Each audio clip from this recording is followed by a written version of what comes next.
Tests and monitoring. In this video, we are going to see part 10, where we are going to learn how to monitor the processes. In this case, we're going to monitor the class of processes we have been working on this module. So let's go to my tasks to start process. Demo events. Here we can see the default data, and let's add the date and some info here. Subject 1 and description 1. Common log, the same. Save and exit.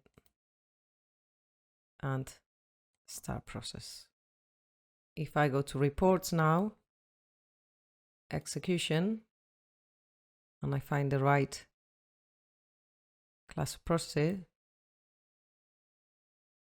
I can see all the ones that have finished and the ones that are running. This one is the one I just started.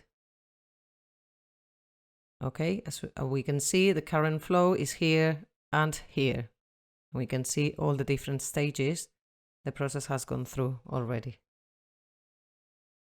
Let's go now to see how we can act in the process. So we can act on the process. So if we go to my tasks, act in process, and we find demo events, we can see manual interaction. And we can see we have two running, subject 1 and subject 2. So let's go, for example, to subject 2, and let's add a document.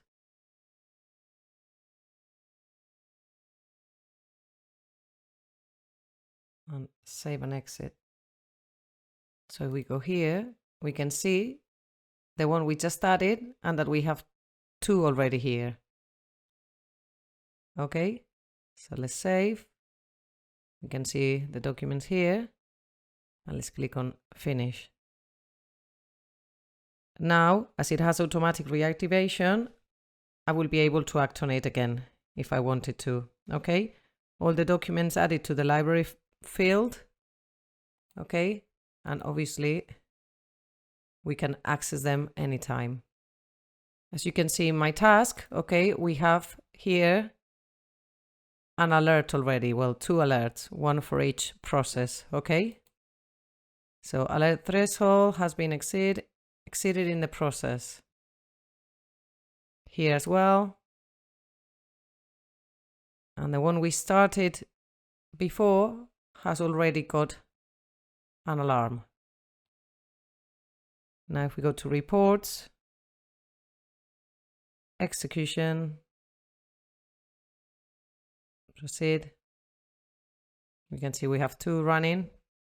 Okay, and we can see that this one has already finished here. Okay, and here we have the current flow, so we have 7 minutes to add more documents if we wanted to.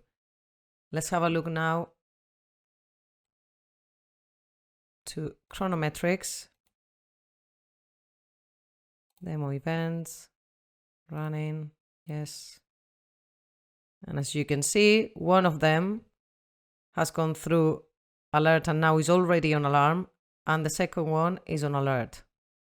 Here it allows me to choose to show the processes, the task, the ones running. We can always choose only the ones that are on alert, the ones that are on alarm, okay, the ones that finish on time, the ones that were finished, the ones that are just running now. Okay, so this filter is very handy.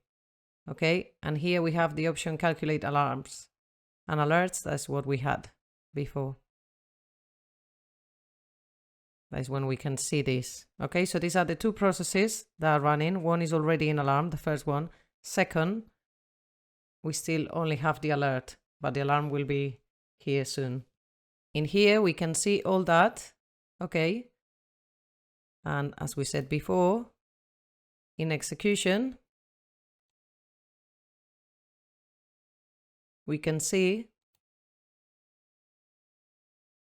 another kind of information, yeah? We can see all the stages. We can see where the current flow has stopped now. Okay, we can check chronometrics as well. We can see here that is already an alarm. Okay, the panel with the subject, description, okay, the star message creator, quite a lot of information, documents if we have added any, etc. If we go back to Chronometrics, okay, we can see the margin, okay, and we can see that here we have a -1, which means that it didn't finish on time. We can also see the start date, the unit, okay, in this case our minutes, deadline, maximum direction, notifications as well, that they're sent to Anna Hill, etc. Let's go now to my process status. So, process status. Here, okay.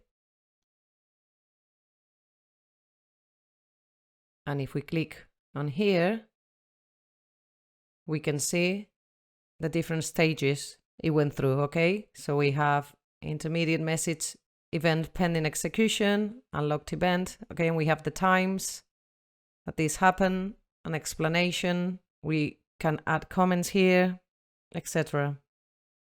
So this would be 1. And if we go to finished, we can see this one, okay, has this stage, but also this one. When it says process finished, the process has finished. It cannot be activated even if it has automatic reactivation. And this shall be all for this video. Now it's your turn to try to do part 7. Thank you for listening.